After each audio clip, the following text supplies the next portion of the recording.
আসসালামু আলাইকুম। আজ আমি আপনাদেরকে একটি গল্প শোনাবো। এই গল্পটি আমি বাংলা এবং ইংলিশ দুইভাবেই বলবো, যাতে আপনারা গল্পটির মাধ্যমে কিছু শিক্ষণীয় বিষয় শিখতে পারেন এবং ইংলিশ স্কিলটাকে ভালোভাবে রপ্ত করতে পারেন। জনাব হাসানের বাবা মা বেশ সচ্ছল নয়। তাদের সামান্য জমি আছে। তাদের মধ্যে বিশাল আশা যে তারা যদি তাদের একমাত্র সন্তানকে শিক্ষিত করে তুলতে পারে, তবে তাদের সংকটপূর্ণ দিনগুলোর অবসান ঘটবে। তারা আনন্দে তাদের জীবন অতিবাহিত করতে পারবে। তাই তারা তাদের সন্তানকে শিক্ষা দেওয়ার জন্য তাদের যা ছিল তা ব্যয় করল।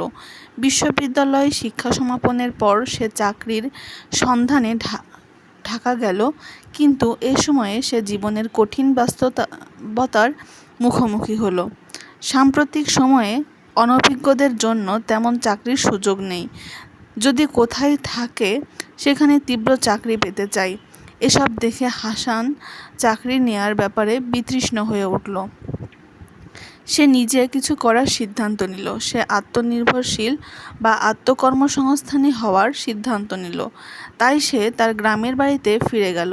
প্রথমে সে কুমিল্লা হর্টিকালচার সেন্টার থেকে শাকসবজি চাষের উপর প্রশিক্ষণ নিল। তারপর সে একটি জমি পত্তন নিয়ে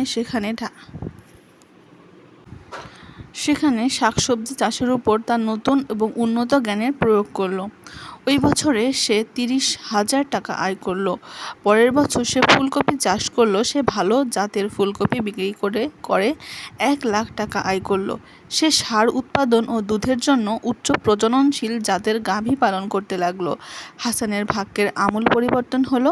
বর্তমানে তার মাসিক আয় 50,000 টাকার মতো এবং তাকে সাহায্য করার জন্য 4 জন কর্মচারী আছে।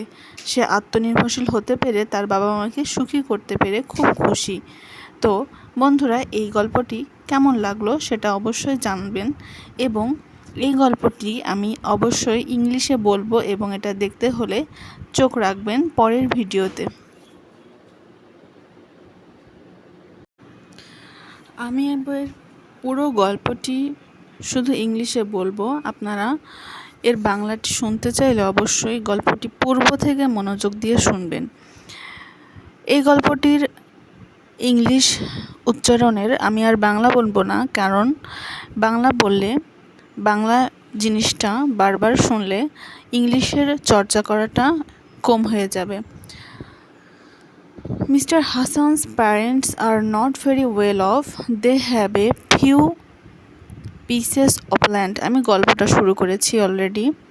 They have a great hope in mind that if they can educate their only son, their evil days will come to an end. They will be able to pass their life in happiness. So they spent all that they had to educate their sons. After completing university education, he went to Dhaka in search of a job, but this time he faced the harsh reality of life. There are almost no employment opportunity for the brothers nowadays. If there is any somewhere, there is a tremendous competition to grab the position. Everyone wants to have a job this or that way. Seeing all this, Hassan became disgusted about searching a job.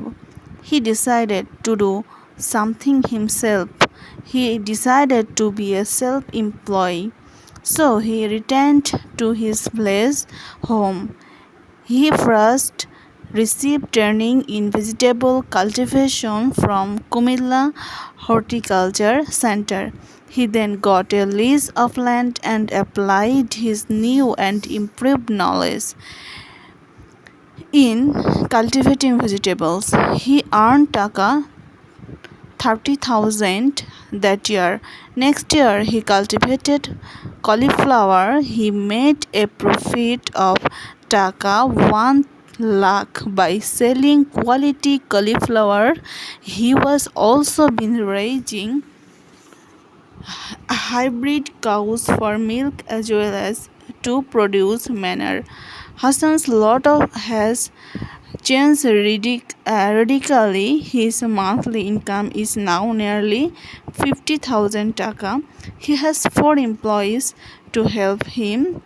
He is very happy to be self-sufficient and to make his parents happy. So the story is ending. আমি এই গল্পটি সম্পূর্ণই বলে দিলাম, আপনাদের পরের ভিডিওতে আর দেখা লাগবে না এই গল্প সম্পর্কে। তো এই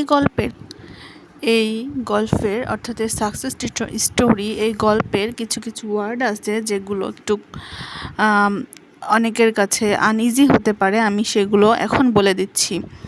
এখানে ওয়েল অফ এই কথাটি আছে, এটার অর্থ সচ্ছল।